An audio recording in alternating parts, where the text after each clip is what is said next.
Hello everyone.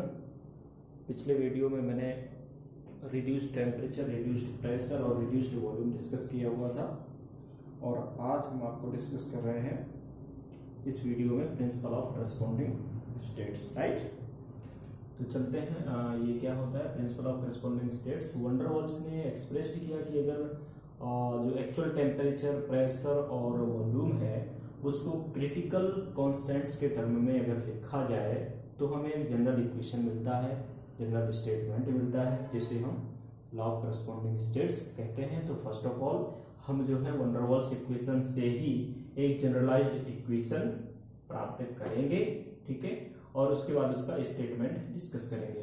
तो हम लेते हैं यहाँ पर क्या, वन मोल ऑफ गैस के लिए van der Waals equation, we can write this like this here. अच्छा, इसके बाद फिर हमें क्या करना है, बिकॉज ऑफ हमें जो ये प्रेशर, वॉल्यूम और टेम्परेचर है इसको क्रिटिकल टीसी, पीसी और बीसी के टर्म में लिखना है। तो हम क्या करेंगे, टी की जगह टीसी, टी की जगह T R into TC, P की जगह पी आर इंटू पीसी और वी की जगह वी आर इंटू वीसी हम यहाँ पर पुट कर देते हैं। ये दोनों और ये चीजें और ये क्रिटिकल कॉन्स्टेंट्स, ये मैंने पहले पिछले वीडियो में बताया हुआ है, आप लोग देख सकते हैं इनके रिलेशन किस तरह से ट्रैक किए जाते हैं। तो अब इन सब की जरूरत यहाँ पर पड़ेगी लॉ ऑफ करस्पॉन्डिंग स्टेट्स का जनरलाइज्ड इक्वेशन निकालने के लिए।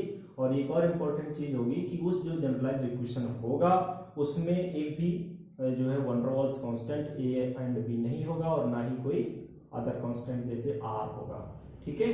तो चलते हैं, हमने यहाँ पर पी की जगह लिख दिया P R into P C और v की जगह लिख दिया V R into V C, because of यहाँ पर v स्क्वायर है तो इसका v स्क्वायर हो जाएगा। v की जगह अगेन फिर हमने लिखा वी आर इंटू वी सी और b लिखा, r लिखा और t की जगह लिख दिया T R into T C. इसके बाद इसमें जो क्रिटिकल कांस्टेंट जहां जहां है उनकी वैल्यू हमने पुट कर दी है। ये क्रिटिकल कांस्टेंट्स की वैल्यू दी है वंडर वॉल्स कांस्टेंट के टर्म में। तो हमने p की जगह pc की जगह लिख दिया, pc की जगह a ओवर 27 b स्क्वायर लिख दिया, a ये हो गया और vc की because of vc is equal to 3b होता है तो 3b का जब आप यहाँ स्क्वायर करोगे तो यहाँ हो जाएगा 9b स्क्वायर, ये यहाँ हो जाएगा, ठीक है।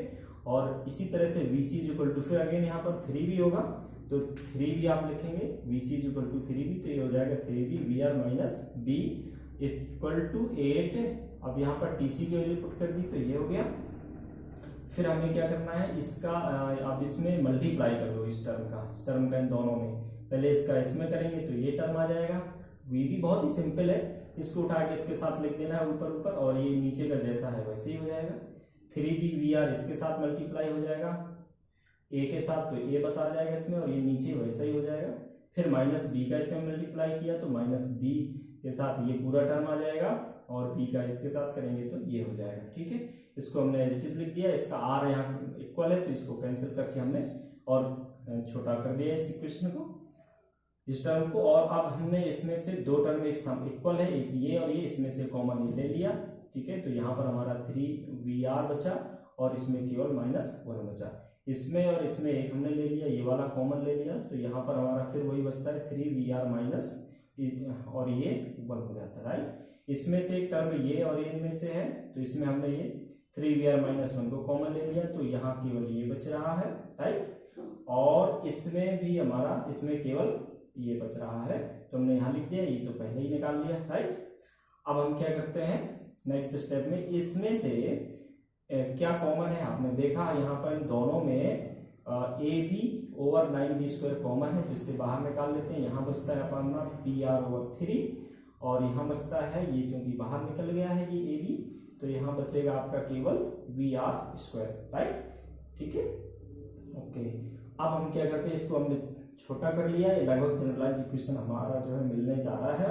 इसमें जो इक्वल है उनको काट देंगे, जैसे a इस साइड है और ये तो ये कैंसिल हो गया, b से b कैंसिल होगा, एक b बचा, ये वाला b इससे कट गया, ठीक है।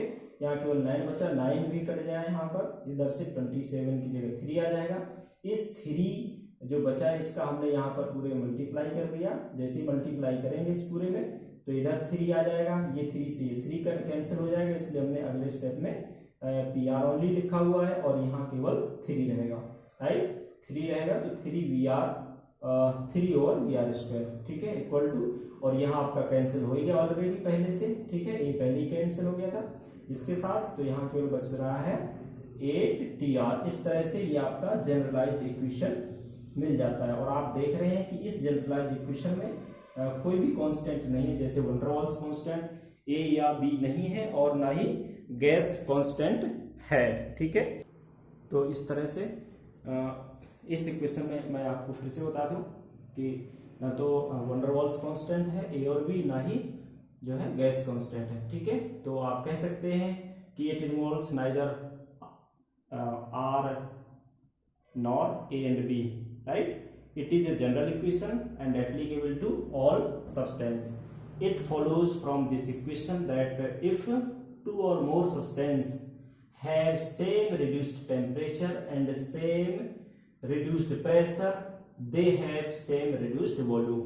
तो ये वाला जो स्टेटमेंट है, ठीक है ना, इफ यहाँ से ये जो स्टेटमेंट है इसका जो है ये स्टेटमेंट कहलाता है। इस जनरलाइज्ड इक्वेशन का जो कॉन्सेप्ट है वो ये वाला स्टेटमेंट जो है प्रिंसिपल ऑफ करस्पॉन्डिंग स्टेट्स का स्टेटमेंट कहलाता है। यानी कि टू और मोर सब्सटेंस अगर same reduced temperature and same reduced pressure रखते हो तो उनका वॉल्यूम भी सेम होगा, ठीक है।